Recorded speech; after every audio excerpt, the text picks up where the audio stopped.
Welcome back to the series on AI programming foundations. So, we looked at some of the concepts that are required to build artificial intelligence. We looked at tokens, we looked at how do we train models, how do we take text and create large language models out of it. So, in this episode, we are going to look at multimodal AI. What does it mean? What is this multimodal AI? So, for years, we have been trying to teach machines to think. So, first we taught the rules, then we taught it through data, and then now we are looking at patterns that mirror our experience of the world. So, we are building models that try to understand how a human's world looks like. So, the next leap in artificial intelligence isn't just about understanding text, it's about combining what we see, hear, and feel into one connected system of learning. And that is what multimodal models do. So let's go a little deeper into what is a multimodal model. Traditional language models are trained solely on text. They predict the next word in a sequence based on patterns they have seen before. However, multimodal models are trained using multiple types of input, including text, images, audio, and sometimes even video, just like humans. So if you imagine teaching a child what a cat is, you show the child a picture of a cat, then we teach them the sound meow, and then they read the word cat. So over time, their brain connects all these signals together.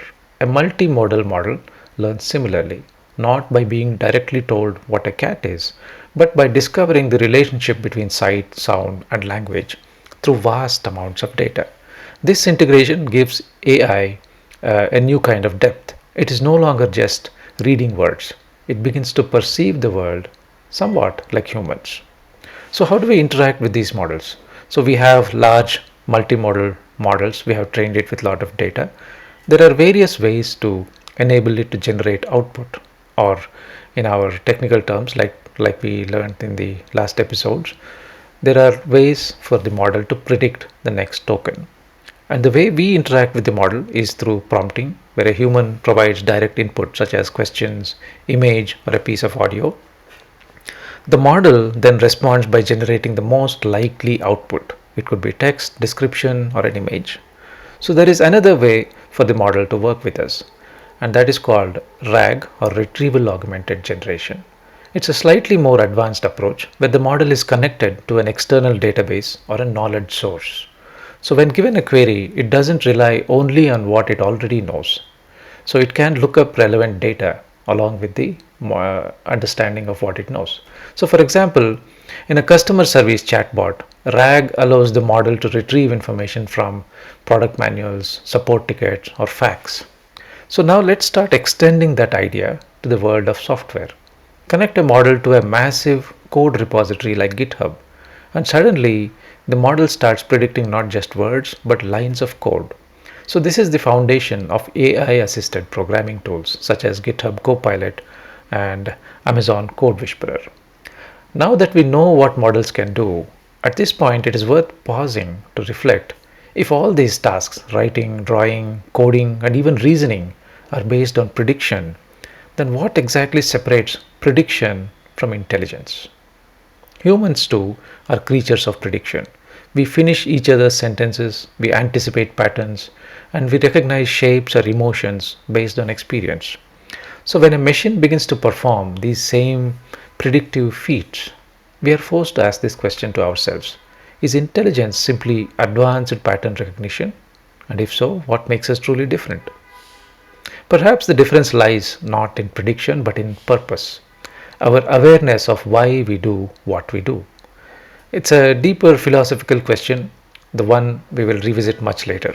So for now, it's enough to say that multimodal AI brings machines one step closer to understanding the richness of human experience. The many phases of AI. So this is an area where we have a foundation. We know that the model knows a lot about our world. So how do we work with it? It's easy to see why AI is making waves across so many fields, because the way we work with AI is through many different ways, and all of them are changing the way we work with them. So today's most popular AI applications include coding assistants, tools that autocomplete functions or generate code snippets. Then we have conversational bots virtual assistants that handle customer queries or personal tasks. Then we have creative tools that generate images, music, or even full videos from text prompts. Then we have writers and summarizers, language models that help produce or refine written content. So behind each of these lies the same principle, using vast data to predict, generate, and assist, all with increasing accuracy and sophistication.